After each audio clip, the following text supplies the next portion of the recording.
Hello, everyone, and welcome back to the Level Up English podcast. My name is Michael, and today we have a little bit of a different episode. Normally, we just do one episode a month with a guest. However, this month is a bit different, and we'll be doing two. So I hope you don't mind the change in routine. We'll be talking to someone you may have heard before, and this is Cara Leopold from Leo Listening, or leolistening.com. And the reason why we are doing a random episode with a guest in the middle of the month is because it's kind of a good time to do it, because if you're watching this when it comes out in 2023, Cara will be starting a movie club very soon. And I'm going to let her explain everything in the episode so you can learn more about the movie club from her.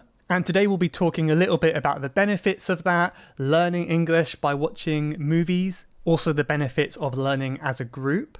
Maybe we'll be sharing some of our recent favourite movies and other things like that. So I really hope you do enjoy this episode, and your feedback is always appreciated. Don't forget you can also become a member at Level Up English if you want to get access to the transcripts to help you learn and follow these episodes more easily, as well as many other online courses, lessons, and more.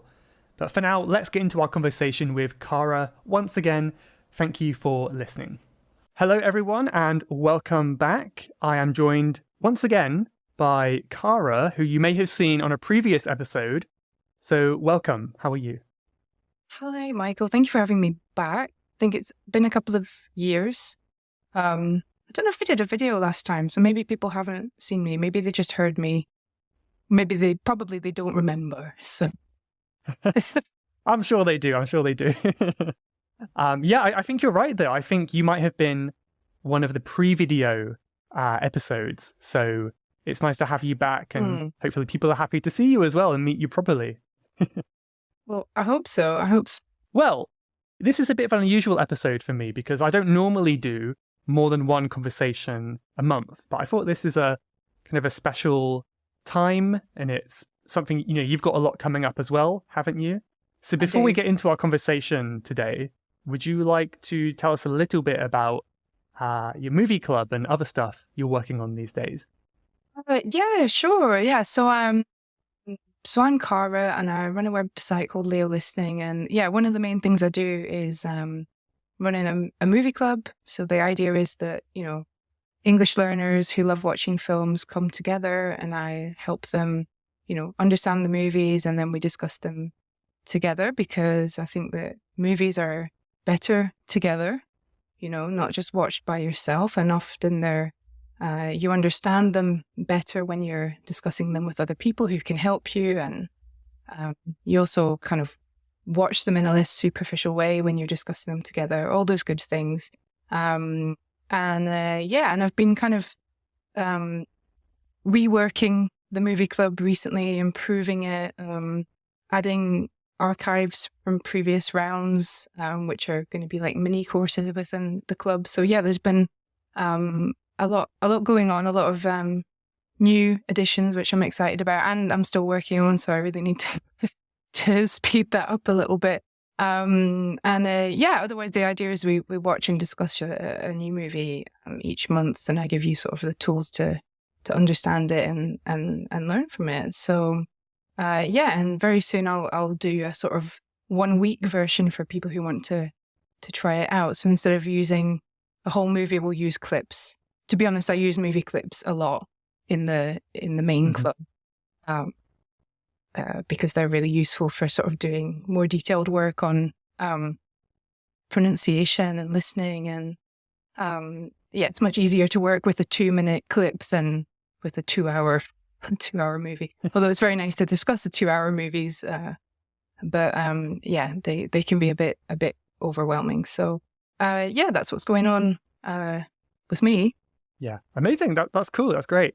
So one thing I was wondering is kind of logistically, how does it actually work? So I presume you meet in like a online kind of Zoom room or something like that.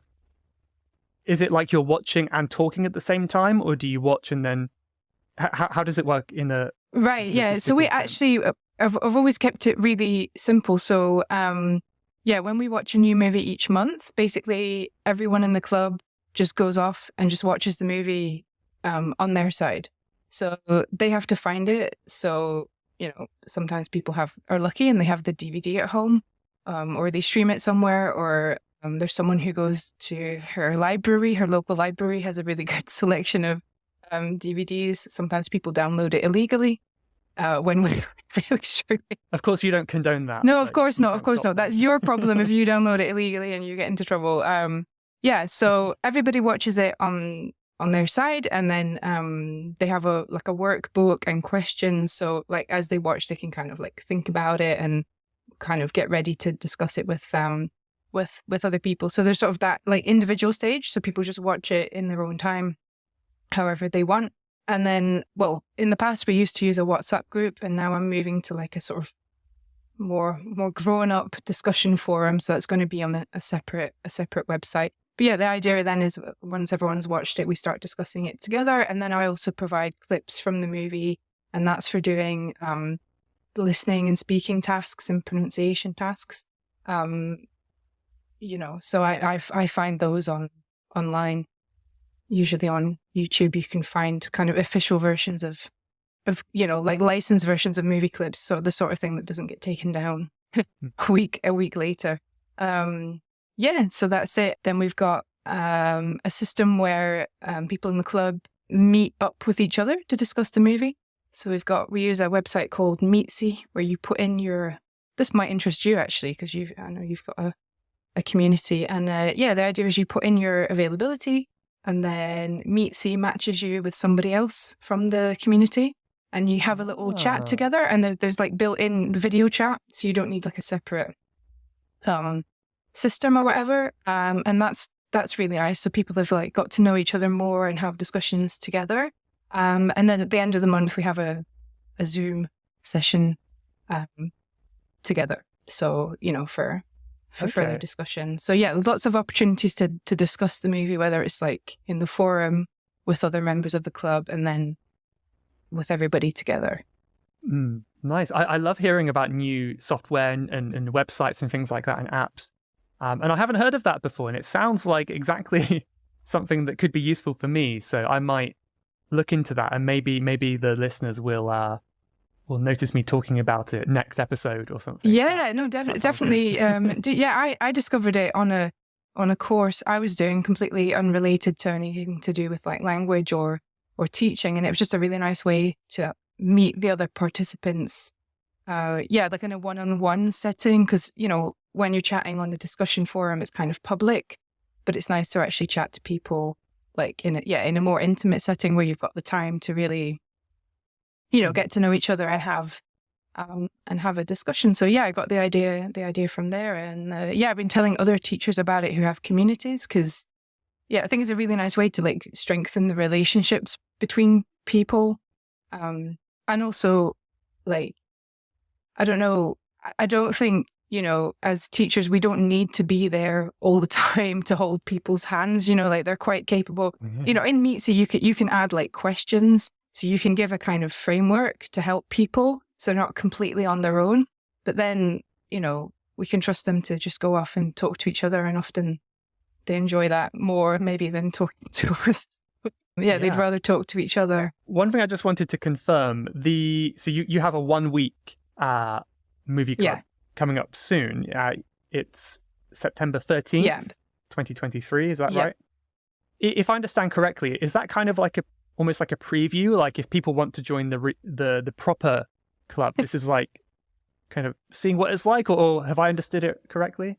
Yeah, no, that's it, exactly. I've done things like these before. Kind of like a mini version, because sometimes it's a bit hard to explain. It's a bit hard sometimes to like understand what exactly it involves. So I like to get people into a sort of smaller versions. I've done like weekend versions before and 1 week versions. So yeah, this will be a week, so people get a chance to like try out the discussion forum, and we'll have a live Zoom session. So it's almost like, it's obviously not as much as we do normally in a month, but it's kind of condensed into a week, so you get a chance to like taste the different things we do. And like I said, we won't have time to watch a whole movie, but we'll watch clips. Yeah, and the theme is high school movies, so I've found some really fun clips from some high school favorites that hopefully people will have seen already. Nice. Got some high school movies from the 80s, but also more recent ones as well. So that's kind of to fit in with the time of year, you know. It's time for going back to school for a lot of people. So even if you're not going back to school, it's always fun to immerse yourself in your school days, and or not, because it's certainly, I didn't go to, a lot of these movies are set in American high schools, and that's not what I experienced. But I actually quite like seeing that kind of American high school experience, which I didn't have. But it's like, oh wow, that looks so cool. With their school looks much better than the school I went to. Anyway. Yeah. I love that about many different countries, like seeing movies from Japan or any other country. Like, it's just so interesting how school kids have a totally different life and how things are different around different parts of the world in terms of school and how people are raised. It's kind of, you get like a snapshot into that life and culture. Yeah, that's what's so awesome about movies, actually. You know, even if you can't travel somewhere, you can kind of travel from your living room. And yeah, I love seeing like, yeah, well, it's just exciting. You know, obviously we went to school in the UK, so we had to wear uniforms. So, you know, any school system where you don't have to wear a uniform is really fascinating because, you know, we're very much indoctrinated into a system where it's like, if you don't wear this uniform, you know, chaos will happen in the school, and you get maybe like one day a year where you're allowed to come in your normal clothes, and that's like a really exciting day when you have your non-uniform day. Yeah, but on the other hand, I suppose it was kind of nice having to wear uniform, because that means you didn't have to worry about, oh, what are my friends going to think of my clothes today? True. Are they going to judge me? Oh, I'm wearing the same shirt as yesterday. What can I do? And it's kind of nice just not to worry about and that. you don't have to think about what you need to wear every day. This is literally the same. There's pros and there's cons, definitely pros and cons. Anyway, but that's it. See, already we're having discussion.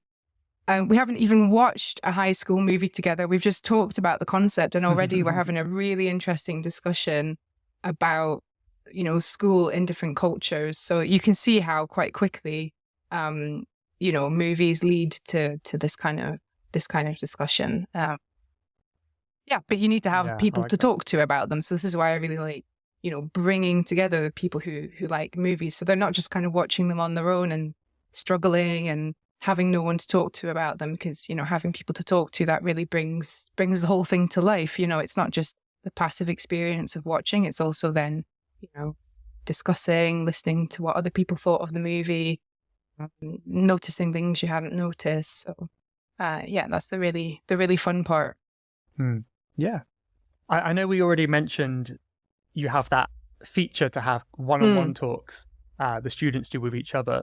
But when they're discussing with you, how many people is it normal to have in a group? To be honest, actually, we do one-on-one again in the Zoom part, because I usually put them in breakout rooms, and then we kind of just we're only together for part of it, just so the groups can kind of like feedback on what they discussed. But I would say people prefer just being with each other, just so they can just talk uninterrupted. I don't know if there are other video conferencing tools that do it, but I mean, Zoom is the one that I know for sure has this breakout room feature, which is really nice for discussion in pairs or like a small group. Yeah, I use them every lesson because our classes are just too big, and if there's some people who are more shy, then they don't have a chance to talk and they get kind of left out. So breakout rooms are so useful for that, for just people to go into smaller groups and have a discussion. The only problem I found, I don't know if you've had this, but I quite like the pairs, like putting people in pairs into twos to have a talk. But there's always some issues, like someone will have to leave for some reason, their internet will cut out, and there'll be like one or two groups who are just left with one person. So I always tend to group people in groups of three, just in case, to avoid that. But that's slightly less ideal. Yeah, but I don't know if that happens to you, but I mean, I think we've mostly been okay. I don't think my groups aren't as big as yours, but I've had experience running a club like that for someone else. We were normally okay, but yeah, or odd numbers is kind of annoying, and that you end up making a group of 3. Oh yeah. But yeah, I guess also that's why we're there, is like to monitor the whole thing and just make sure, if we do notice someone on their own, we have to like move them around. Yeah.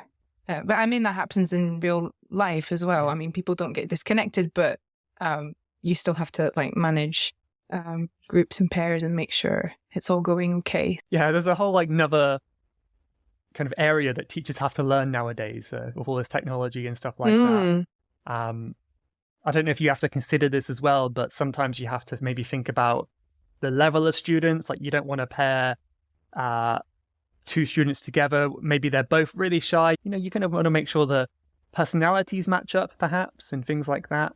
Yeah, this is true. Yeah, I mean, I would say in movie club, people have a pretty high level, like kind of minimum upper intermediate, if not advanced. So usually, like, that's not so much of an issue in terms of level. But it's true that, yeah, some people are maybe more chatty than others. So, but yeah, it's also like trusting them to manage the dynamic and not monopolize the conversation, or not like just listen and not. But usually they're very interested to like know each other's opinions. Yeah. So there's usually no problem there, I would say. Yeah, I have the same experience. Everyone's so polite and they always want to give everyone a chance to talk. I've never had anyone kind of interrupting people and being rude. I think maybe it's just a nice thing that English learners have in common. I don't know. I did want to ask you about your opinion on some benefits of learning as a group. So rather than the kind of more traditional, teacher-student one-to-one relationship, what do you think are some benefits of coming together and learning in bigger groups, or even if it is just pairs of students? What have you seen in your experience? It's funny that you say like the teacher-student, like one-on-one is traditional, because actually, well, it's not really, is it? Because it's traditional for me. Yeah. Traditional if you've been teaching online, but actually in sort of real life, I've had very few experiences where I was taught one-on-one. Like, generally, when you go to school, you're in a class of like 30 students or whatever. So in fact, your normal experience is to learn in a group. But maybe we don't always have like good memories of working in groups, or even working in pairs and small groups and stuff like that. I suppose it depends how it's managed. And even then, like with the whole class, it can be very teacher dominated. Like, listen to the teacher, write stuff down, don't say, don't participate or whatever. Like, depending on kind of the where and when you went to school and how it was all organized. And I would say like with the rise of sort of teaching online, like the dominant kind of mode has been one-on-one, teacher-student, which I think is really interesting, because that's not how most of us were taught. And I suppose that was really pushed as a sort of like, this is amazing, because like you get to choose what you want to talk about, and you don't have to be held back by the others in the group, and you get all this personalized attention, which is obviously amazing, and it can be really helpful. But I think that doesn't necessarily prepare you well for the actual world, outside of a one-on-one classroom with your teacher. Like, I focus a lot on listening skills, because, movie dialogue is hard to understand, and it's hard to understand without subtitles. And this is often why one-on-one lessons don't work for listening skills, because, your teacher, if they know what they're doing, they're going to adapt their language to your level. They're going to speak more slowly. They're going to think more carefully about, how they structure their sentences to make them sort of simpler and whatever.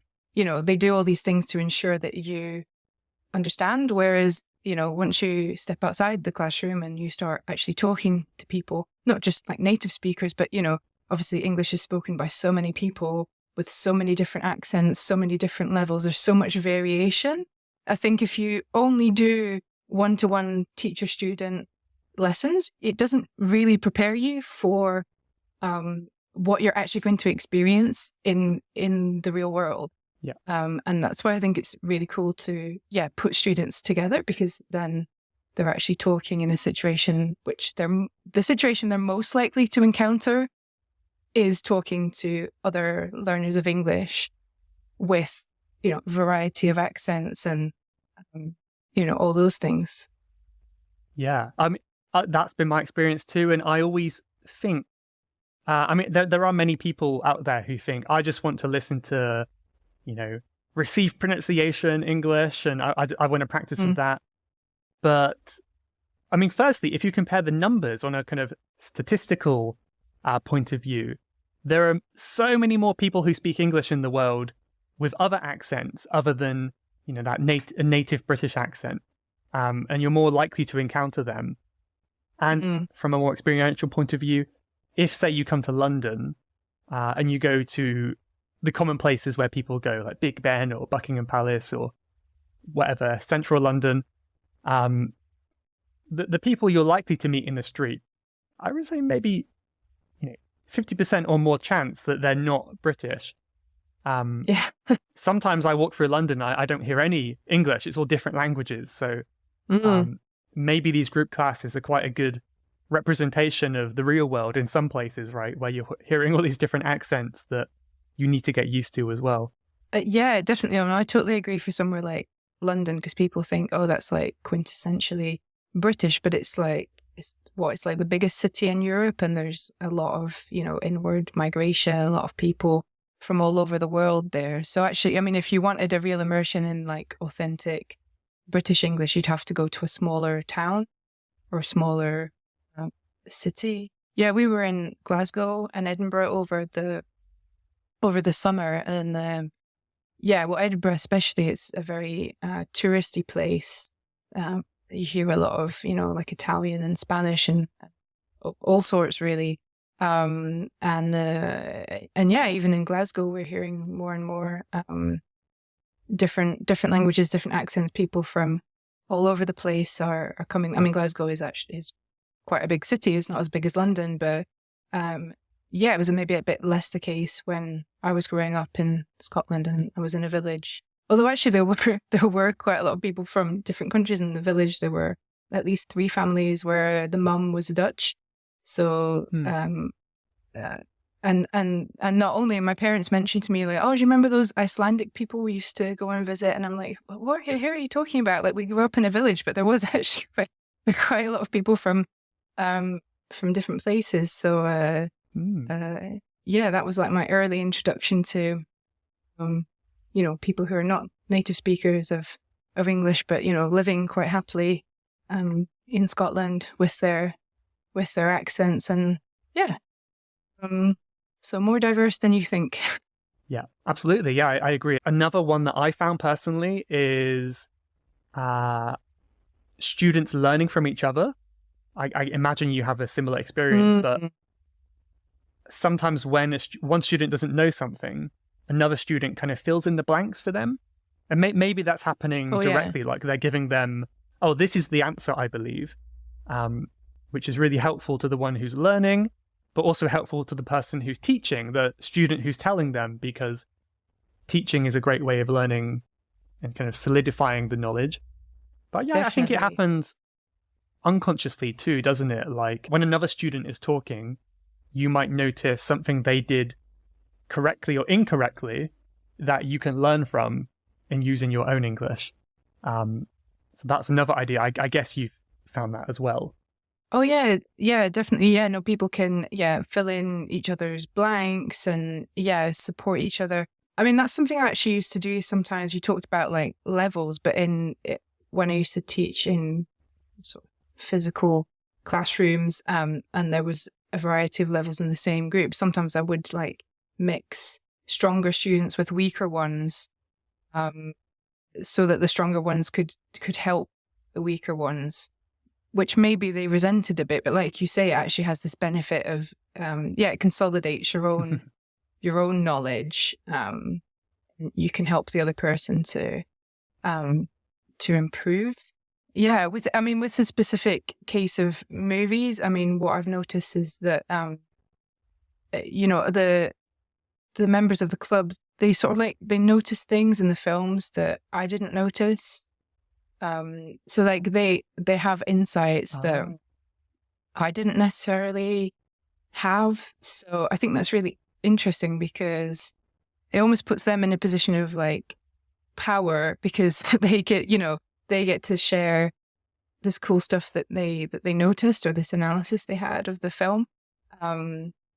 Because me being a native speaker doesn't really give me necessarily an advantage in terms of understanding the film just from the point of the dialogue, but there's so many other aspects to it because there's all the visual elements and the symbols and the sort of hidden meanings and all that, and that's a whole other layer. I don't have like a background in film or anything, so I've been learning all this kind of thing as I've been running a movie club, and I always give the students links to other resources about the film, like reviews and sort of analysis videos on YouTube and all that. And that also helps us because sometimes we're like, didn't really understand what this film was about. But then when we read an analysis, we're like, oh, okay, now like it makes more sense because it's all metaphors or something and we sort of understand it a bit better. But but that's often the feedback from the students, like, oh yes, so-and-so noticed this really cool thing, or noticed like this part about the ending which didn't make sense. And I think that's really nice when they can share those insights. And you don't have to have perfect English to do that. You just have to be observant and reflective and take the time to watch the movie really thoroughly and notice these things. I imagine you might have come across a YouTube channel called New Rock Stars. Do you know them? Don't think so, no. Oh, okay. They have quite a specific genre of movies they look at. Right. But they do kind of like analysis and stuff like that. They've done a lot of like Marvel movies, which I'm not interested in, but they also do a lot of TV series, like TV shows. Okay. So what's a recent one? They've done like a lot of popular ones, like they did the Mandalorian episodes, they did The Last of Us, and things like this. So what I would do is I would watch an episode of this series and I would go on YouTube afterwards and watch about a 30-minute video of them analyzing all the Easter eggs and hidden details and stuff. It's amazing. But New Rock Stars, I don't know if that would be useful for you. Oh, I should look them up. Yeah, I quite like the analysis on, there's the channel The Take. They have some really good analysis of movies, and also TV shows. I was watching their videos about Breaking Bad. I would say that's probably one of the most analyzed TV shows, just because it's so rich in meanings and layers and stuff like that. So there's honestly, I've come across so many YouTube channels doing these really in-depth analyses of films like the one you mentioned. It's just amazing that it's all available for free. The level of detail they go into, it's like going to film school or something. So I'm very, very grateful to all the movie bloggers, movie YouTubers. And then there's some fun stuff you can watch, like there's the Honest Trailers channel. That's very funny. The people make their movie reaction videos, when people watch a movie for the first time, those are quite funny as well. So we try to watch a mixture of like serious analysis and then also like just silly videos as well. So sometimes I've had it before where the analysis video is actually more enjoyable than the movie itself. I can think of a few that have been like that, which is funny. Oh, right. That's awesome. Yeah. I did want to ask you, do you have like a favorite movie in terms of one that you use for teaching? Like, is there one that you really enjoy because it brings up a good discussion or for some other reason like that? That's a really good question. I would say, we've watched so many good movies. I would say one of our movie club favorites is Groundhog Day. So I know about it, but I haven't actually seen it. Have you ever seen it? It's its 30th anniversary this year. It came out in 1993. We watched it because we were watching kind of a series of movies starring Bill Murray, because obviously he's made a lot of really great films over his career, and that's one of the most kind of iconic. He's very, very funny in the movie, and if you like look at the movie on a superficial level, so for people who don't know it, in Groundhog Day, Bill Murray plays a weatherman called Phil Connors, who gets stuck in a time loop in a town that he hates, that he travels to for work, and he wakes up every day and it's the same day. So he's obviously very frustrated and upset, and he tries lots of ways to get out of the time loop. So on the superficial level, like, it's just like a funny sort of comedy with also some romantic elements, because there's a sort of romantic storyline with his colleague Rita, and so that's nice. But then on a deeper level, it is actually quite a profound movie, and there's a lot of religious leaders, rabbis, priests, etc., who've written to the director saying, "Oh, this is our movie. You made the movie about Judaism, or you made the movie about Buddhism. This is like." So, I mean, there's like the reincarnation element, but there's also, okay, not to spoil the movie too much. So, yeah, Phil is stuck in this time loop, and he does all kinds of things to get out of it. But eventually, he actually kind of makes peace with the fact that he's stuck. And what's really amazing is his character arc.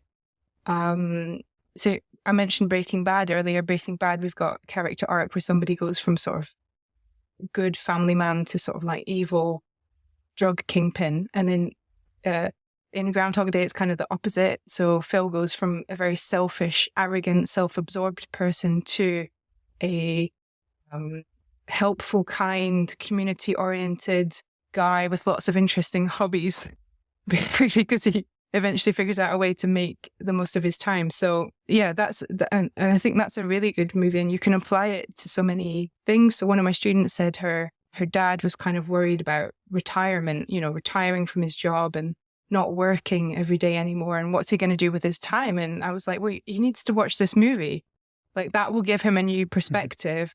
And I think just for all of us, when we're sort of frustrated with our life or bored or wondering where life is going and maybe feeling like we're a bit stuck, I think the movie has great lessons for all of us. When we're feeling in a bit of a self-pitying mode, we can look to that movie and remind ourselves, how Phil evolves and how we can be like Phil when he evolves into a better person. So that's it's a really deep movie, and it's funny. Like, it's got all the elements, and I think that's why it's such a classic. So yeah, I think you need to watch it. Yeah.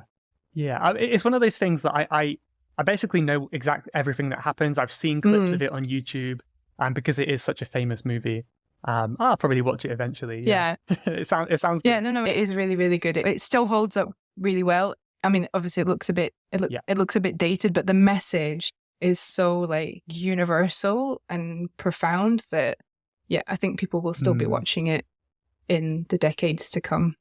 Yeah, it's a nice example. I think a lot of movies back then do still hold up. I think that's like before they started running out of ideas, back in those days. I'm always quite slow to catch up with these things. Like, you've been speaking about Breaking Bad. I only watched it for the first time this year. Quite enjoyed that. So I'm a bit slow for these things. But I did want to ask you more generally. I believe the last time we spoke, I probably asked you about favorite movie. But to be a bit more specific, have you seen a movie or TV series recently for the first time that you might say has been your favorite of the year or favorite of recent times?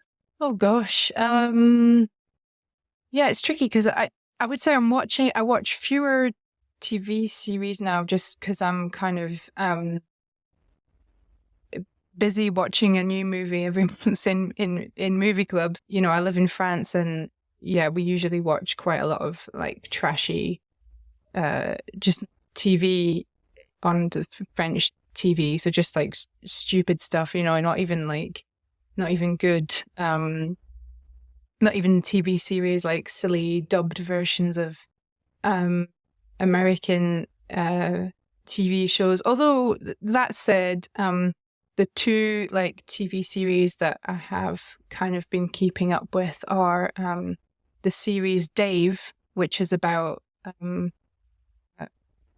a Jewish white rapper who has ADD and is very neurotic. That's very funny. Yeah, I like that one. And again, that's actually it actually deals with some quite, it's a comedy, but it also deals with some, deeper topics. Although I do think it's really challenging to understand. So just be wary of that. Mm-hmm. And the other series that I like to follow is What We Do in the Shadows, which is about vampires living in Staten Island near New York, and it's like a fake documentary that's very funny. Yeah, that's a good series. And I suppose actually one that I really, really liked, which I think has come to an end now, is the series Derry Girls, which was a Channel 4 series, but I think we watched it on Netflix. And so it's about a group of teenagers in Northern Ireland during the Troubles, during the times of conflict in Northern Ireland. There's a whole complicated history there. So it's like about them.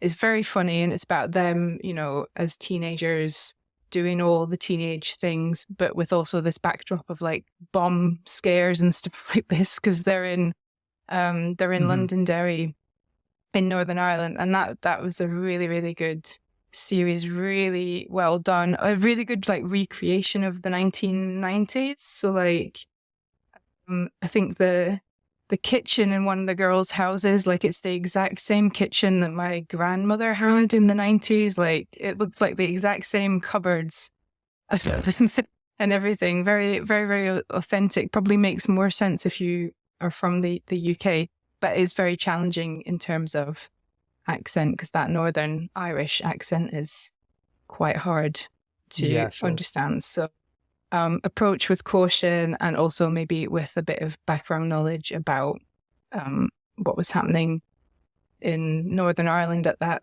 time. But it ends on a positive Mm-hmm. note, definitely.